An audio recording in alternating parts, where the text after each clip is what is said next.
หมอยซุงค่ะหมอยซุงพี่ๆน้องๆผู้ปันแห้งข้าวใส่หมอหอมกุกอกค่ะเมื่อในก็เป็นวันที่21เดือนธันวาคมที่3ปี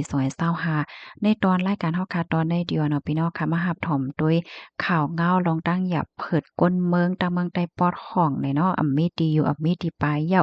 ไล่ปึงอยู่เศร้าดีเกี้ยวหมุนเจ้ากุ้ยเนี่ยค่ะเหลือนั่นก็ติมาอบโอ้ความในอกในใจตั้งพี่น้องเฮาค่ะหลายๆรองเนี่ยค่ะในตอนในค่ะนะ อ่อนตั้งเปิ้นได้ก็เข้ามาถ่อมด้วยข่าวเงาก่อนค่ะที่จะเว้งหนองเขียวเมืองใต้ปอดของนั่นของสีซึกมานและตับซึกด้าง TNLA เป็นปังตึกกันอ่ำไปถัดไปไหว้ในขึ้นยี่จื้ออันมีจอมตั้งแผวานอมหมักตีนั่นในค่ะเนาะก็ย้อนเปว่าอันมีลองปึดยื้อหมากใส่ว่าปล่อยหมากใส่จื้อไหนแลเฮ็ดให้เฮิรนเย่ก้นหวานในค่ะลูกก้อยกว่าตั้งนำตั้งหลายเสียวก็ มีดีอยู่กันจังในข่าวก็ไล่ออนกันกว่าปึงอิงอยู่เศร้าไว้ดีเกี้ยงหมุนเจ้าดีเกี้ยงเขียวค้ำเฮ็ดไหนคะแล้วก็พ่องย่ามมือเหลียวในๆค่ะเนาะหัวเตปลายกว่าดีไหลกว่าอยู่ดีไหลตั้งไหลยาวแหนตั้งฝ่ายเจ้าชายเขาเนี่ยก็ย้อนเมตตาถึงว่าแคนดออย่าไปเข้ามาอย่าไปมาอย่ามาเกาดีในวัดในเกี้ยงเสกัมนั่นน่ะเนาะ เคียนต่อมีเมตตาปันเสกามในค่ะเลอเซนั่นก็ยังมีป้าว่าให้จอยเถียม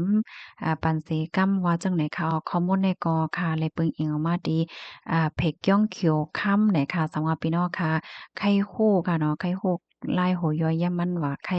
อ่ากับสืบจอยเถียมแหละจังได๋ค่ะพี่น้องค่ะก็เข้ากอดด้วยเลยเที่ยงกำซื้อเนี่ยค่ะเนาะค่ะกำในค่ะเนี่ยก็ได้ย้อนมาอ่านตั้งหันถึงพี่น้องเฮาเนี่ยค่ะ มื้อในก็มีลองดีๆใครมาอบโอ้ตั้งพี่น้องเฮาค่ะที่มีอยู่หลายๆลองเนี่ยค่ะเนาะมาอันตั้งหันถึงพี่น้องค่ะอันส่งมาตีตั้งยูทูบว่าจังไหนค่ะถ่อมกันอยู่กูวันไหนค่ะค่ะยินจมเด้ๆเนี่ยค่ะเนาะที่รับถ่อมปันเอ็นปันแห้งเนี่ยค่ะข้าวใส่หมอหอมค่ะนะค่ะเนี่ยก็ยินจมเด้ๆค่ะเนาะพี่น้องเฮาค่ะที่อันรับถ่อมปันเอ็นปันแห้งตั้งยูทูบในค่ะนะที่เลยว่าเป็นก้นถ่อมขาวเด้ๆวาๆค่ะเนาะ ถ่อมตั้งแต่เงาดอกพอถึงปลายจังเนี่ยอะค่ะ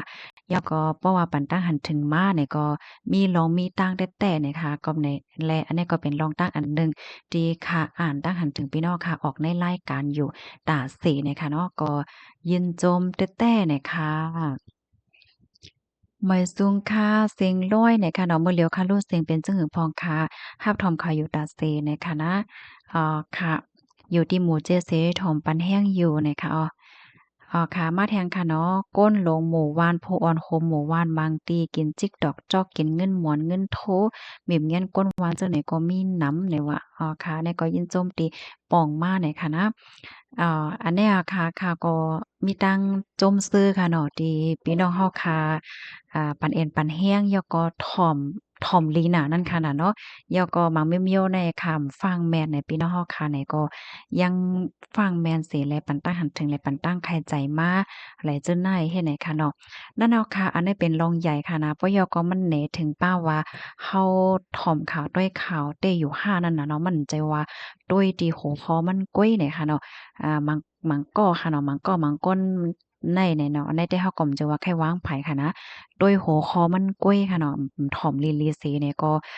ซัมเปาว่าปันตั้งหันถึงก็สม่ำใจปันตั้งหันถึงโยโย่ค่ะนะใจถอยความเริงจึง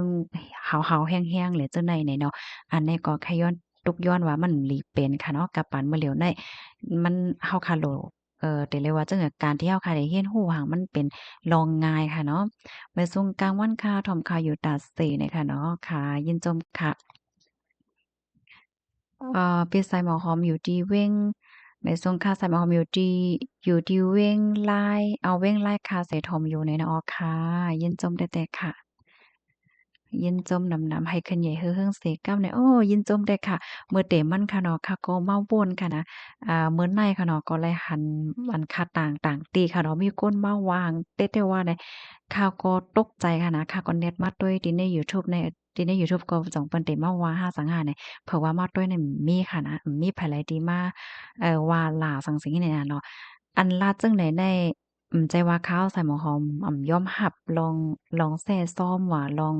ว่าสังค่ะเนาะค่ายินหลีรับตอนค่ะก้อยกะว่าลองปันตั้งหันถึงในมันหลงมีเหตุมีผลค่ะเนาะมันโหลดไรมีลองมีตั้งไหนค่ะนะมันจือว่าล่ามริมซ้ำซิมเหี่ยวก็แต่เลยว่าจึงเหือเอาต่อซ่านน้ำนาเสียก็ใจถอยความเรื่องจึ้งให้ไหนได้ก็เฮาก็ปั่นแห้งให้ไหนนั้นค่ะนะเนาะเพราะว่าเฮาคามาถ่อมด้วยหลีๆแหน มันแห้งแหน่เขาวอนว่ามันมีหลายๆรองค่ะนะที่หนึ่งได้ข้ามีเยื่องอ่านจั่งอื่นแหน่อันที่ข้าเอาข่าวในมาอ่านในค่ะนะก็แค่ให้ก้นตั้งนำตั้งหลายคู่ว่าเหมือนจั่งหนังมันเจ้าค่ะเนาะมีร้องตรงหนึ่งจึงหือเฮ็ดจั่งเนี่ยเนาะมีร้องตรงหนึ่งจึงหือยอก็ที่สองมันแต่มีป้าร้องตั้งโฮตั้งหันอันนี้ก็คักให้มาลานนี่ป้าว่าในฐานะที่เป็นก้นเมืองก็นาติปนพรมีจึงหือหนังหือเอิงวันเปิ้นตีเฮาค่ะซัมบ่ได้มีลองคนม่นลองอ้อมล้อมพ้อมกันเด้อมานั่นเป็นจึงหือค่ะมีเรื่องอ่านจังไหนกำในที่สามมันก็ได้ว่าเฮียงแลใส่หัวข้อจังไหนเฮียงแลใส่หัวข้อจังไหนกำไนอันในเรื่องอ่านตาให้ก้นหนุ่มก้นตั้งนำตั้งหลายสนใจถ่อมนำอะเพราะว่ารับถ่อมเหย้าไหนมันได้หลายๆเมี่ยวขนาดหนึ่งในเฮาค่ะได้เลยฮู้ว่าอ้อมันเจ้ามีลองตรงหนังจังไหนมันเจ้าเลยโคบทบก้นวันเลยโคบทบเจ้าคือจังนั้นจังไหนเฮ็ดเนี่ยที่สองเฮาถ่อมกว่าป้ากว่าว่า เหมือนจังหนังมันได้มีตั้งโฮตั้งหันมาป้าจ้อมเฮ็ดให้ค่ะเนาะเพราะว่าเฮาขาดด้วยกว่าใน positive thinking ค่ะนะไล่ถ่อมเฮ็ดจังเนี่ยก็ในเพราะว่าเฮาขาดใส่หัวข้อเหมือนจังหนังว่าในวันมื้อได้เอ่อมันเจ้ากว่าตีนั้นตีได้ไหนเปิ้นด้วยหัวข้อไล่ขอตอบกำเดียวภายไลเดมาถ่อมจ่องแม่นค่ะอันนี้มันก็เป็นเทคนิคอันหนึ่งนั่นค่ะน่ะสิแลเพราะว่าเฮาขาดด้วยข่าวนอกเมืองข่าวต่างติต่างๆเปิ้นก็มีค่ะนะลอกลายจังหนังไหนแหน่สิแลกำในเพราะว่าเฮาค้ามาด้วยเหมือนจังหนังว่าลายเฮ็ดไหนแหน่เพราะว่าเฮาค้าเอาความไทยมาเปลี่ยนความไทยเนี่ยมันใจคอความที่ว่ามันหลีค่ะนะข้าก็บ่เข้าใจมันก็เขาก็โวนว่าเฮียงแหละใจถ้อยความอันไหนเนี่ยข้าก็ตกใจค่ะเนาะเมื่อหนังพี่น้องค่ะก็เตรียมด้วยค่ะแหละวิถีผู้นำท่านนี้มันจั่งใดค่ะเนาะวิวอแหวนค่ะนะวอแหวน สระอิยกทอทงสระอีวิถีเนี่ยมันป่องว่าลองเฮ็ดลองสร้างกูสำแสนเปิงเนี่ยมันป่องว่าเฮ็ดจังเนี่ยวิถีผู้นำวิถีจังนั้นจังไหนเนี่ยมันแค่ว่าเฮ็ดเนี่ยก้อยกะแน่นอนค่ะเนาะในความใต้เฮาเนี่ยบางปอกถอยความกำซื้อความศัพท์เปิ้นเฮาว่าจังได๋ความศัพท์เนี่ยมันก็บ่มีนำจังหนังที่เฮาคาฮู้กันค่ะ ด้วยการมันเป็นจั่งใดนั่นค่ะน่ะเนาะก็ยินชมค่ะพี่น้องเฮาค่ะที่ยูทูบเนี่ยได้ก็ได้เลยว่าป่องหลีเยื่องอ้านที่ค่าเฮ็ดข่าวโหนในจั่งเนี่ยอันนี้ค่ะยินชมพี่น้องเฮาค่ะและค่ะยกย่องแต้ๆค่ะนะอันนี้ก็เป็นแรงใจที่ค่ะ